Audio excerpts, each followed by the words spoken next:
Welcome to Cancer is Curable Now. I'm Marcus Freudenmann, your host. While writing the book, we've been actually researching a lot. And it's been quite amazing when you go through and you research every single thing that's to do with cancer. And as you can see, it's quite a big, it's a Bible. We've come across a certain nutrient that we've actually overlooked. And it's strange because every single clinic that we went to told us that magnesium is very important. And that is actually, for some, like an emergency medicine. For others, it's something to use in their cancer treatment as a very important protocol. And it's incredibly important, but somehow, like you hear it several times, but you don't realize it just doesn't go in. And that's what happened with magnesium. And then we researched and we contacted Dr. Mark Circus, and it was all of a sudden something that we don't want to miss. And that's why I thought I'll share it with you today. When you think of your membrane of every single cell, like as Bruce Lipton says, the brain, the membrane of the cell, that's where all the functions are. That's where really the big brain, the intelligence is. It's not so much the nucleus that you can remove that and the cell still works. It's the membrane with all the receptor sites. Like the cell opens up to certain nutrients and lets them in, and through that has, the proper constitution. And when that membrane is not working properly, well, then it can't replicate in a healthy way. It can't function in a healthy way. And that's what magnesium does. It softens up this membrane and it helps to activate all those receptors so that they actually work. And when you think about a cell, and that's my usual example, when a cell divides and splits, it's like a printer who makes copies. Well, all the ink colors would be compared to all the different nutrients and vitamins and all the elements that are needed to make this work properly. Well, if they can't come in, if that cell is deficient in all that and lacks in magnesium, which means it's not an easy process, well, that whole replication and rejuvenation doesn't work. And that's why we need to look at it. And that's why I thought I'll invite you into my screen, and then we'll go through, because I can't remember all the benefits and I can't remember this whole thing. That's why I've drawn it up, and I'll show you this thing in more detail with all the consequences that we need to know about magnesium, and then show you how you can replenish that. So, welcome to my little cheat sheet. We've done all the charts in our book about different elements and nutrients and vitamins in this form to actually give you an overview. And we always start pretty much up on top in the middle, and then we go in a circle clockwise around so that we explain all the different elements. And I thought I'd share with you the magnesium chart now because it's really important. Deficiency leads to cancer, and about 46% of the cancer patients have hypersomia. They are so low in magnesium that it can actually be part of the reason. Now, why is not every doctor telling you straight away that you have to take up magnesium? In actual fact, to relieve a lot of symptoms, and you will learn about that, and a lot of problems, and to strengthen yourself right away. Well, because it's very powerful, but it's very cheap, and it can prescribed. It's not a drug. It's a natural element. It's a remedy that everybody can give, every naturopath can give, and you can buy it in every supermarket. So doctors are tending to ignore that. They're not trained to share that with you because they don't make a lot of money for pharmaceutical companies. But it is very important. Now, low magnesium dramatically increases free radicals in your body, which is already a very big problem in itself, and you don't want that. You have to have a high intake of antioxidants just to cover the problem that is caused by low magnesium. Every disease is about 3 times worse than without, or with plenty of magnesium in your body. And it increases all the pain levels because it's really related to cramps, to hardening, to getting stiff, to, everything that is uncomfortable within your body. Now, a lot of people would ask, why are we so low in magnesium? Well, it's pretty simple when you look at what the main culprits are to drive it down. When in Hiroshima, the bomb was exploded and they tested the urine of all the people in that high stress level, well, magnesium was in their urine. It's excreted by the body. It's one of the most important elements to deal with stress.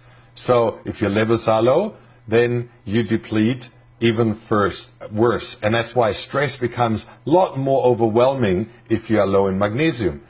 Alcohol depletes it. Sugar, salt, high calcium diets.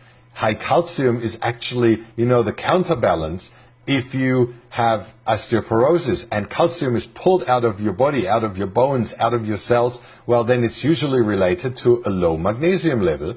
Processed food in any form, white bleached food, processed food, cooked food, everything is taking magnesium out of you. And coffee is certainly one of the main culprits as well. And that leads us to a lot of symptoms. And when you look at those symptoms, cramps, and we talk about any form of cramps, bowel cramps, anal cramps, digestive cramps, cramps in your leg when you wake up in the morning. Every single cramp is related to a deficiency. Your cells crave for it. They need it. Insulin resistance is reported in any form related to magnesium level. Seizures, pregnant women, very often when they have a child and they are depleted in magnesium, they get seizures. It influences your whole thinking process, insomnia, anxiety, anxiousness, headache, depression, osteoporosis, as I mentioned before. High and low blood pressure is related because your heart, your membranes and your veins and arteries all harden and stiffen up. Heart arrhythmia, heart attacks are very much related. And, like when your blood level goes down in magnesium, which is the last thing that your body tries to maintain, that's why when you go into the emergency room, the first thing they give you is magnesium injection. And that's how they stop your heart attack. Well, autism, irritable bowel syndrome, fibromyalgia, constipation, and irritable bladder. All those things, and I think about 75 more medical conditions are related to low magnesium levels.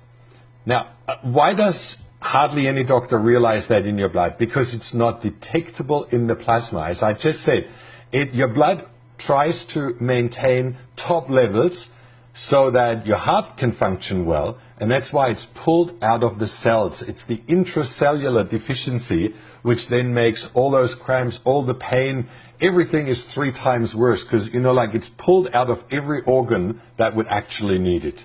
We had that. Well, it stabilizes your ATP, and that's really important. The ATP is your energy production of the cell.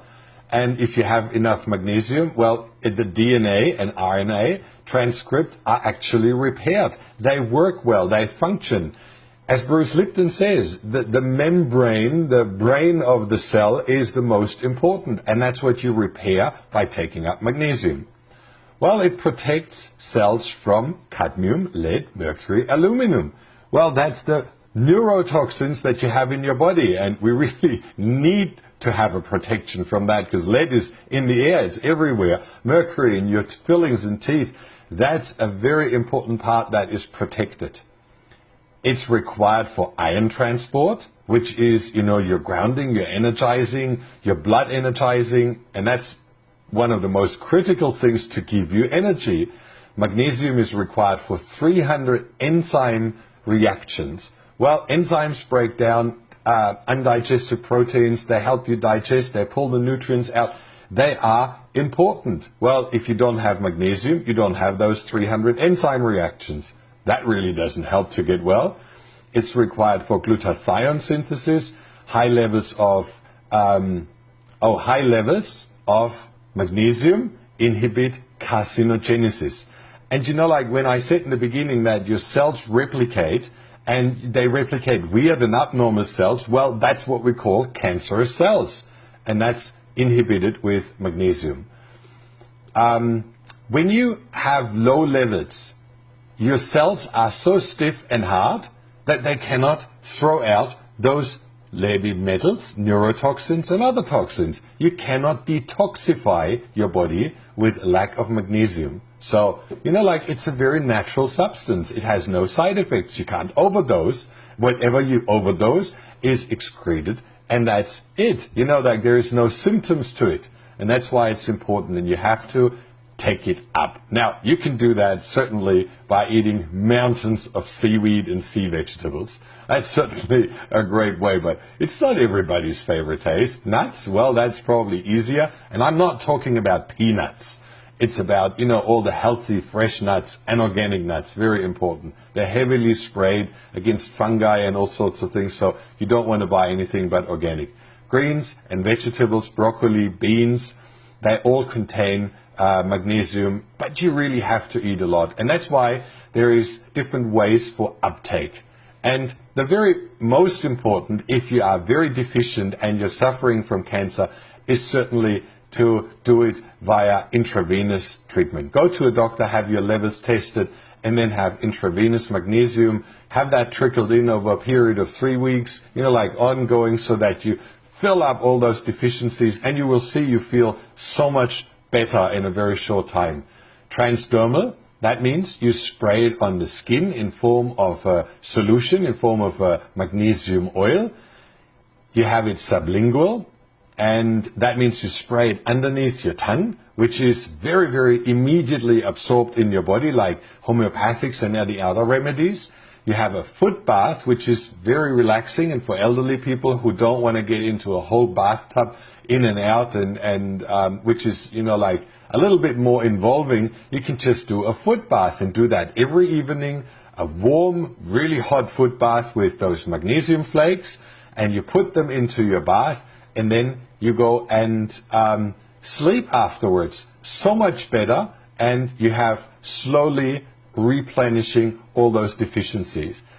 There is a very limited oral uptake, because if it goes through your digestive system, it doesn't really work that well, and you need to take quite a lot orally before you can fill them up.